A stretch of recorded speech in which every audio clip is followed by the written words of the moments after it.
masih kurang, kami dengan senang hati jika dapatkan masukan dari Bapak Ibu semuanya. Karena apa yang mungkin saya sampaikan ini masih bersifat teoritis, nanti bisa dikembangkan oleh teman-teman untuk dimensi aplikatifnya atau implementasinya atau perkembangan di lapangan ya. Tapi bukan lapangan sepak bola ya. Maksudnya dalam konteks pembelajaran SKI di madrasah.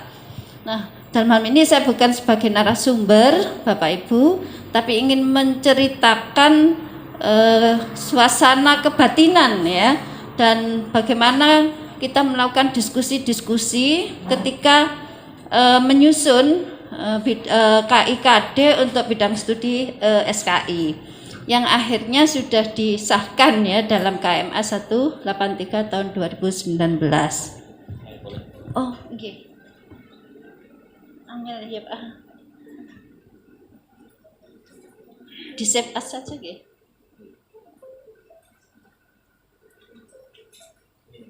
Nggih, gitu. Nggih.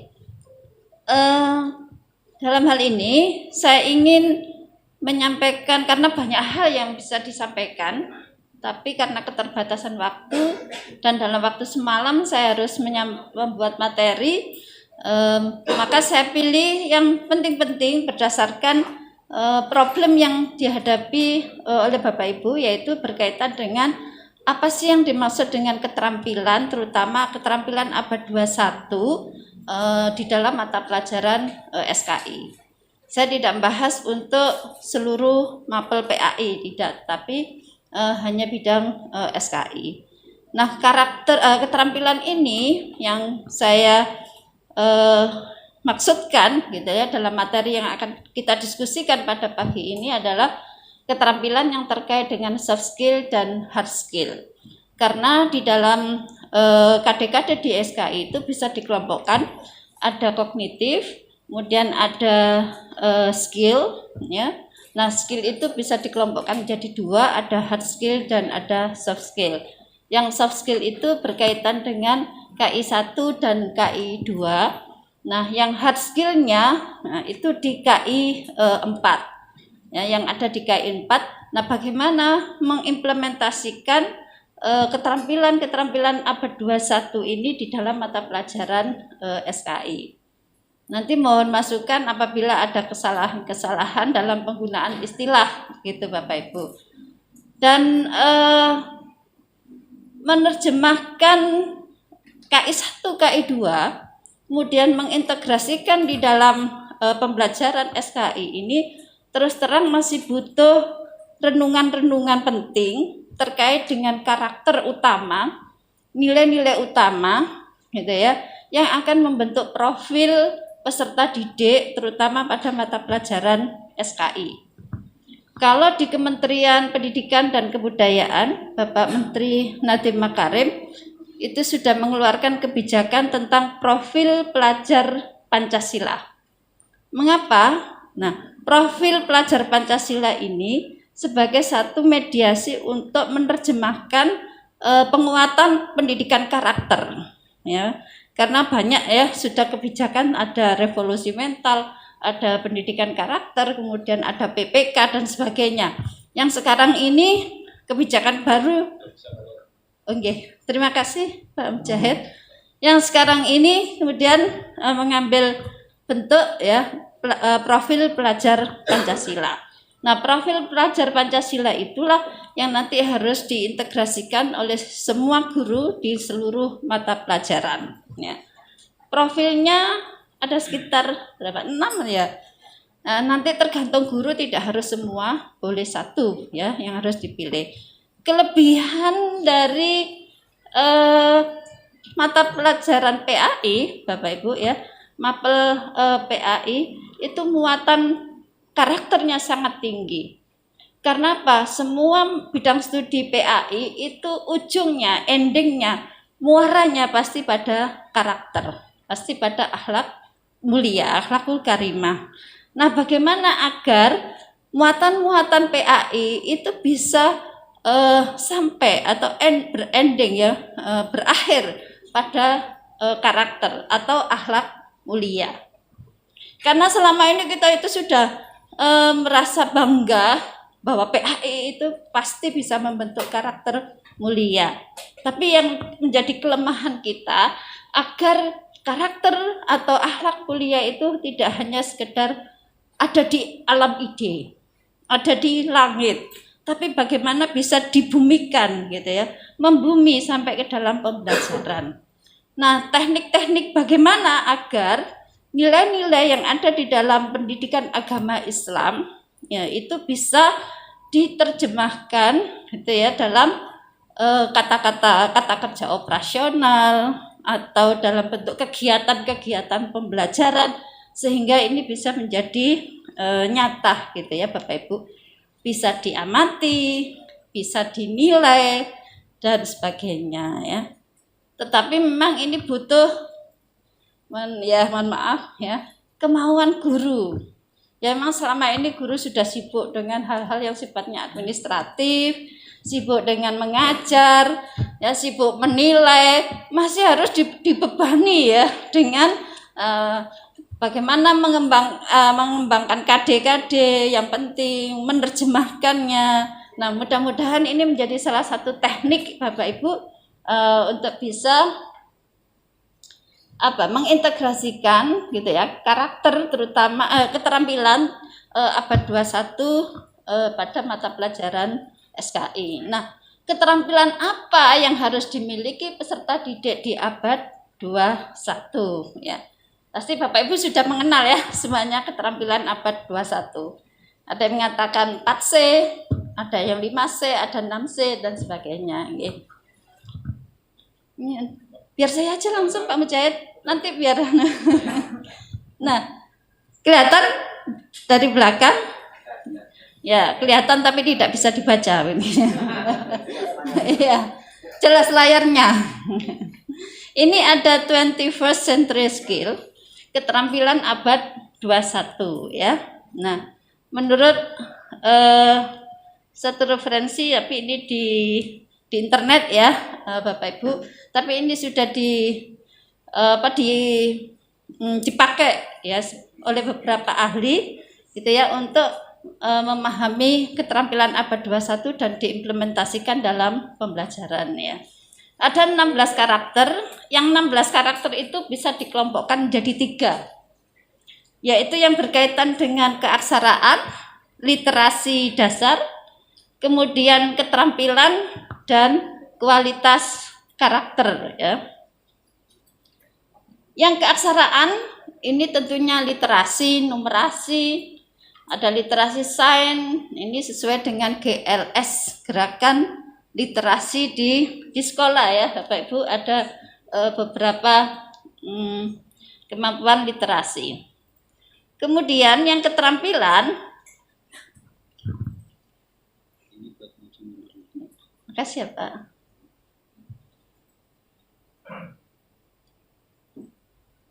Loh.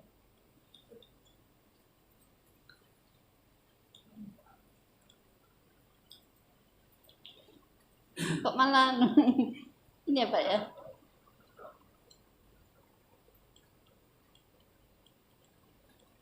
Oh ini. Kalau yang sorotnya, oh yang ini. Kaptek, nggak ikut punya soalnya. Nggak ikut punya. Maksudnya karena belum mengenal. Ini salah satu keterampilan abad 21 ya. Ini keterampilan dalam arti bagaimana menyiapkan peserta didik untuk mengelola tantangan-tantangan yang dihadapi karena perkembangan teknologi, perkembangan globalisasi ya, yang dikenal dengan era revolusi 4.0 atau malah sudah 5.0 itu, yaitu berpikir kritis, critical thinking ya, biasanya kita kenal itu, kemudian kreativitas, komunikasi dan kolaborasi. Kemudian yang kualitas karakter, ini ada rasa ingin tahu, memiliki kemampuan untuk inisiatif, inisiatif ini berkaitan dengan ide-ide baru, gitu ya. Kegigihan, ketabahan. Kalau di SKI kemarin kita diskusikan ya, banyak kaitannya dengan ketabahan yang bisa diteladani dari Rasulullah ya ketika harus menghadapi kafir Quraisy dalam melakukan dakwah Islam di Mekah. Kemudian adaptif, kepemimpinan, kepekaan sosial dan budaya. Yang semuanya ini nanti bisa dijadikan gitu ya sebagai kemampuan agar peserta didik bisa belajar sepanjang hayat. Nah, abad 21 menurut salah satu narasumber ya atau ahli, di sini ada Nisa Felicia. Ya, Nisa Felicia, keterampilan abad 21 itu bisa dikelompokkan menjadi kemahiran untuk belajar. Ini yang disebut dengan learning skill. Kemudian ada kemahiran dalam literasi dan ada kemahiran dalam kehidupan sehari-hari. Ini yang disebut dengan life skill ya. Ini life skill. Kalau ini kaitannya dengan bagaimana siswa itu bisa belajar dengan baik, dengan memiliki etos belajar yang tinggi sehingga mereka bisa menjadi anak-anak yang berprestasi dan memiliki budaya mutu ya.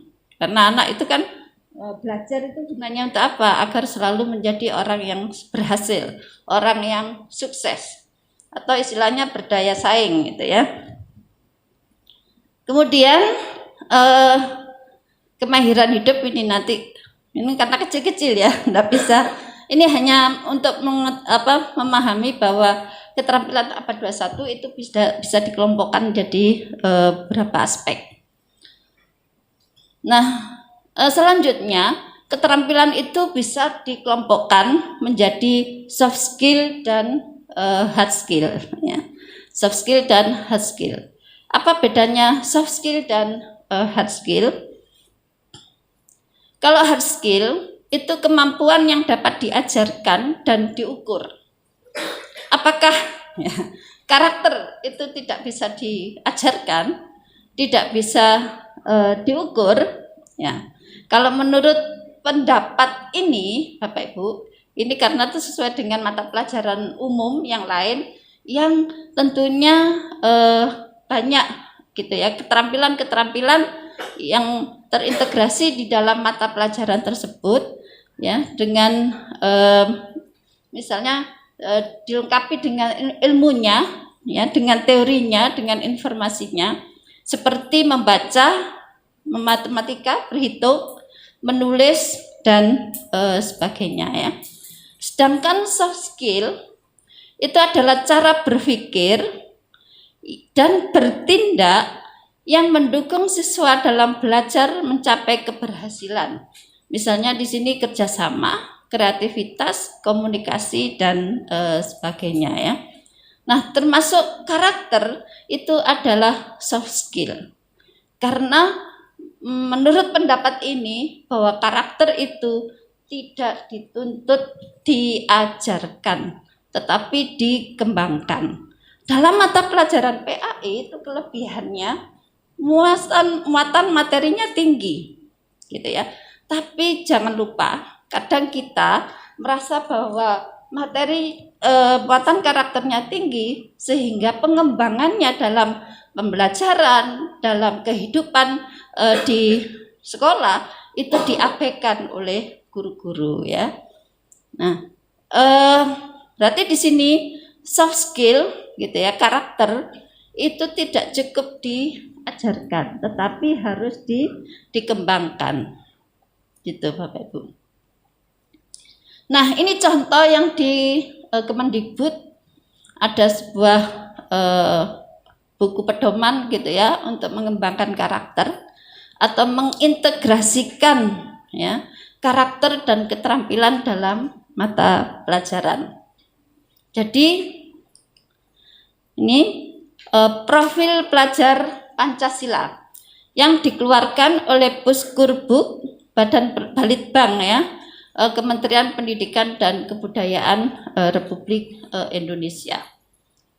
Dan catatan penting ya, profil pelajar Pancasila ini menjadi referensi untuk melihat hubungan antara salah satu dimensi atau elemen dalam profil dengan mata pelajaran. Jadi di Kemendikbud itu sudah berusaha bagaimana agar nilai-nilai atau karakter itu masuk ke dalam seluruh mata pelajaran. Kalau dulu di kurikulum 2013 di awal-awal itu Bapak Ibu, semua mapel itu kan ada KI 1 dan KI 2. Dan ternyata tidak semua mapel bisa gitu ya memasukkan KI 1 dan KI 2. Misalnya matematika, ya, seperti itu. Akhirnya ada perubahan lagi gitu ya dengan kurikulum 2013 yang ada KI 1 dan KI 2 hanya mata pelajaran PAI dan PKN ya. Sedangkan mata pelajaran yang lainnya tidak ada lagi KI 1, KI 2. Akhirnya gitu ya, Kemendikbud kemudian punya kebijakan agar semua mata pelajaran memberikan perhatian pada keterampilan APA 21 ya, terutama yang karakter. Nah, ini ada 6 ya. Berakhlak mulia. Nah, ini sesuai dengan PAI. Nah, kalau kita nggak mau pakai ini tidak apa-apa, tapi ini salah satu contoh Bapak Ibu. Jadi profilnya berakhlak mulia, mandiri, bernalar kritis, kebinekaan global, gotong royong, dan kreatif. Kalau Kementerian Agama bisa gitu ya merumuskan ya, profil untuk peserta didik madrasah biar jelas gitu ya. Semua kegiatan pembelajaran itu nanti muaranya untuk membentuk profil apa ya, muaranya untuk membentuk profil apa. Nah, setelah saya coba merenungkan, sebenarnya di sini nih Bapak Ibu ya, ini adalah elemen, mohon maaf, ini elemen-elemen dari profil ya, salah satu profil. Berakhlak mulia itu ada akhlak beragama, akhlak pribadi, akhlak kepada manusia, akhlak kepada alam, dan akhlak bernegara. Ini elemen kunci ya, bisa dirinci lagi ya, dirinci lagi. Nah, ini yang perlu kita pahami, ada beberapa istilah yang saling terkait tapi punya tekanan-tekanan yang berbeda. Satu karakter ya, yang karakter itu dirumuskan dalam 6 profil tadi. Yang kedua, ada nilai.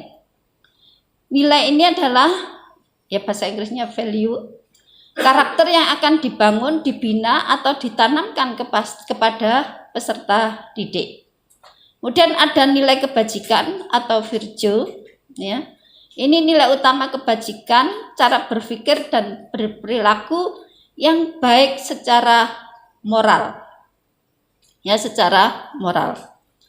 Kalau di beberapa teori itu Bapak Ibu, karakter itu bisa dibedakan menjadi 3 hal ya secara umum. Yang satu berkaitan dengan nilai-nilai performa. Nilai-nilai performa itu adalah nilai-nilai yang bisa mendorong peserta didik untuk sukses, berhasil. Nah, ini berarti nilai-nilai yang terkait dengan intelektualitas, yang berkaitan dengan bagaimana belajar dengan sukses. Kemudian nilai-nilai moral itu nilai-nilai yang berkaitan dengan relationship ya, bagaimana berhubungan dengan atau bermuamalah gitu ya, bermuamalah istilahnya itu. Kemudian ada lagi nilai-nilai yang intuitif. Intuitif itu berkaitan dengan empati, simpati gitu ya, memahami kesulitan orang dan sebagainya ya. Jadi garis besarnya dikelompokkan jadi 3 itu. Kemudian ada lagi ini perilaku. Perilaku peserta didik yang menjadi indikator dari nilai yang akan dibangun dan dibina dan ditanamkan di sekolah. Nah, Bapak Ibu guru itu harus memahami karakter dari profil yang ingin dibangun pada peserta didik, kemudian nilainya apa, gitu ya, dan perilakunya, ya, perilaku dari peserta didik yang akan diamati secara langsung. Ini ada contoh Bapak Ibu yang saya ambil dari KIKD yang ada di SKI. Bagaimana kita malkan ya, kita masukkan ke dalam cetakan profil pelajar Pancasila. Ini ide saya Bapak Ibu, ini mohon masukannya, apakah ini bisa diimplementasikan. Kalau tidak bisa, mohon masukannya, ya, mohon masukannya, baiknya bagaimana? Karena di kurikulum, terutama di SKI, itu banyak muatan-muatan nilainya. Contoh di KI 1 ya, KI 1, ini saya usul gitu ya, dimasukkan, istilahnya begini, ini kan orang-orangnya yang sudah ada. Nah, kita tinggal membikinkan rumahnya. Kita tarik gitu ya dengan tema besarnya ya religius. Jadi KI 1 itu kita ikat dengan tema religius. Religius itu elemen kuncinya itu bisa kita kelompokkan beriman dan bertakwa, sikap toleran dan kerukunan hidup antar pemeluk agama atau kepercayaan. Kalau di profil pelajar Pancasila tadi berkebinekaan global, ya, berkebinekaan global. Ini usulan, gitu ya. Kalau tidak setuju, monggo terutama dari Kementerian Agama, ya. Karena ini akan dipakai secara nasional, jadi ini tentunya harus ditelaah dulu filosofinya, teorinya dan sebagainya, ya. Dan kemungkinan untuk bisa diimplementasikan ini yang perlu diperhatikan Bapak Ibu. Menyadari pentingnya hubungan baik dengan sesama dan menjunjung tinggi kemanusiaan. Mengapa ada tema ini? Karena nilai-nilai di KI 1 itu ada yang masuk di dimensi ini. Kemudian berikutnya elemen kunci lagi, menyadari pentingnya menjaga hubungan baik dengan alam dan lingkungan. Kalau di fikih itu kan ada muamalah gitu ya, munakahat dan sebagainya ya. Ini muamalah, tapi muamalah bisa dipecah lagi menjadi dua. Ini yang terkait dengan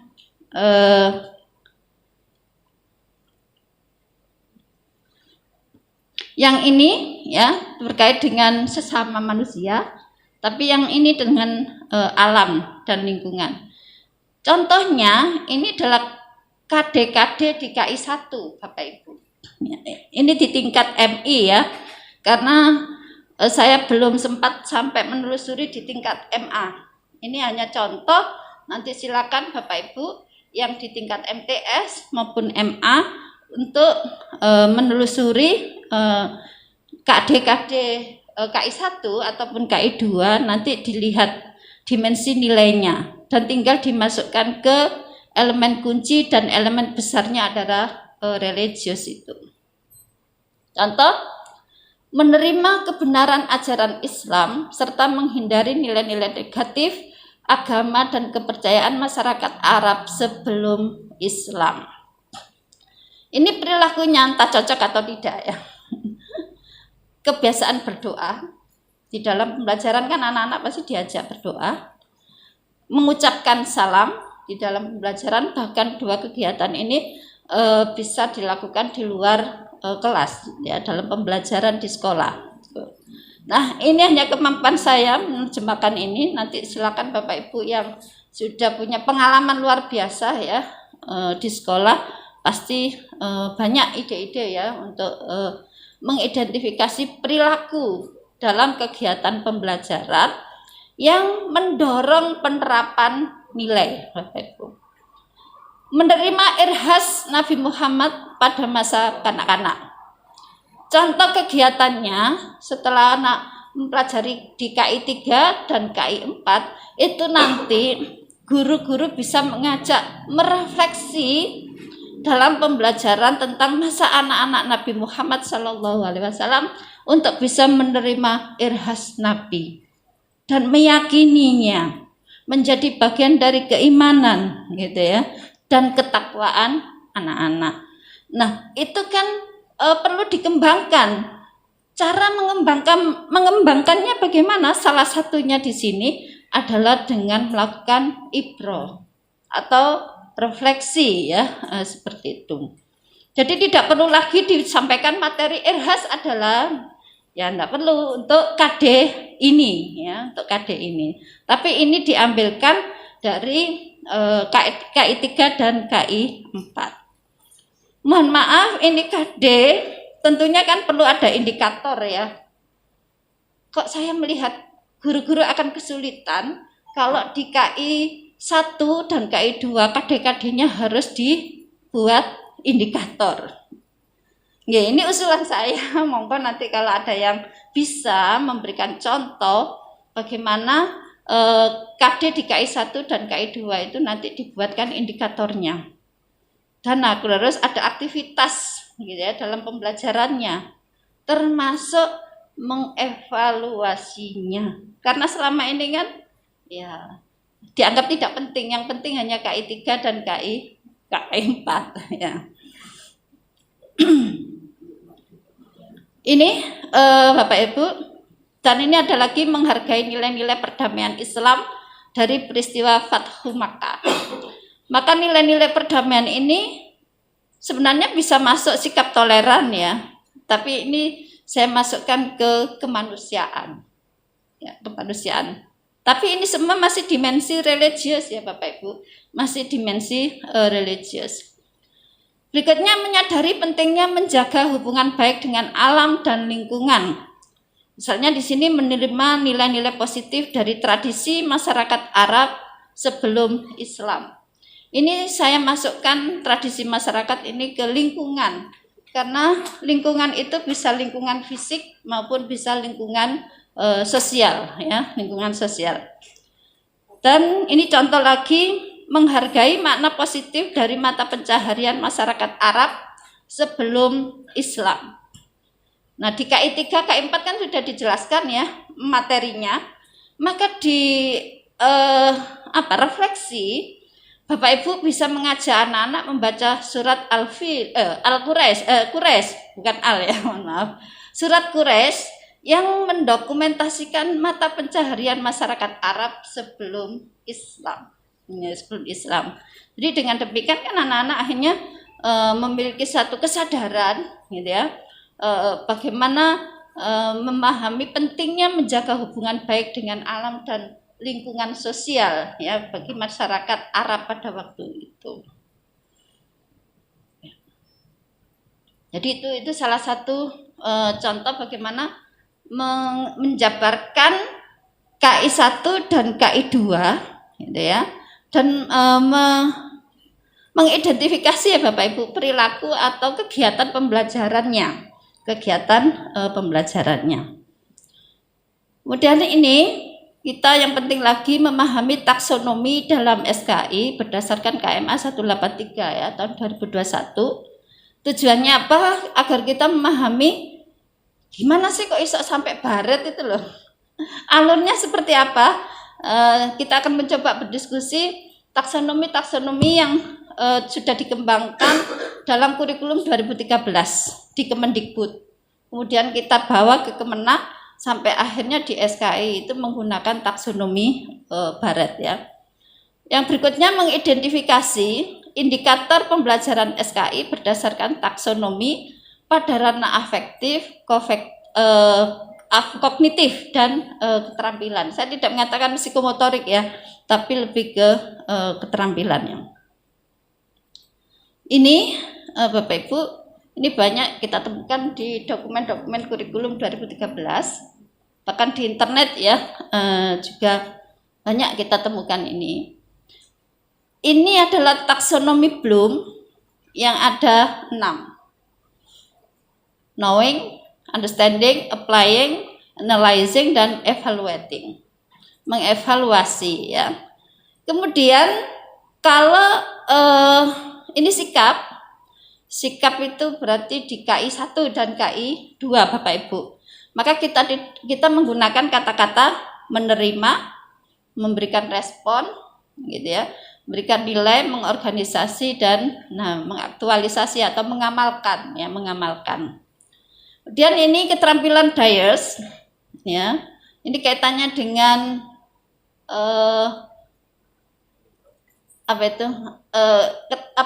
scientific approach. Kan ada observing, questioning, experimenting, associating, dan communication, ya, communicating. Ini yang Bloom, yang ini aslinya sama Anderson, ya, dipadukan, akhirnya keterampilan communicating ini dimasukkan di sini, dipadukan, evaluating diturunkan, gitu ya, analyzingnya tidak ada, ya. Evaluating ini akhirnya diturunkan dan di sini diganti mengkreasi, mengcreate. Itu yang taksonomi Bloom, perpaduan antara Anderson, ya, perpaduan antara Dyers dan Bloom, ya. Jadi seperti itu. Maka di KD-KD di kurikulum 2013 yang awal Bapak Ibu, di KI 4 itu pasti mengomunikasikan, menyajikan, kan gitu ya, mengomunikasikan itu karena alurnya dari sini, keterampilan Dyers, communicating. Tapi kemudian karena ini analisis saya, ya Bapak Ibu, kenapa akhirnya ketika Pak Muhadjir menjadi Menteri Agama, kenapa dirubah KD-KD-nya, terutama di mata pelajaran sejarah Indonesia itu saya pelajari banyak perubahan di KI 4. Yang KI 4 sebelumnya itu mengomunikasikan, menyajikan, berubah, gitu ya, berubah dengan menggunakan pendekatan literasi, menyimpulkan, mensummarize, gitu ya, mengorganisasi informasi, sudah menggunakan KD-KD dengan redaksi seperti itu, gitu ya, dengan taksonomi itu Bapak Ibu. Ini analisis saya. Karena kalau di KI 4 hanya disebutkan mengomunikasikan, saya yakin guru-guru itu akhirnya bingung. Kegiatan belajarnya apa? Ya, akhirnya ya diskusi, presentasi gitu terus, ya. Monoton, kurang kreatif. Padahal kalau kita mau belajar, ya memang saya tidak menuntut guru itu harus ditunjukkan. Karena apa? Sudah sibuk dengan mengajar, sibuk dengan menilai, apalagi satu guru itu bisa 40 jam satu minggu, gitu ya. Seorang guru ngajarnya itu 1 jam. Kapan belajarnya, gitu ya.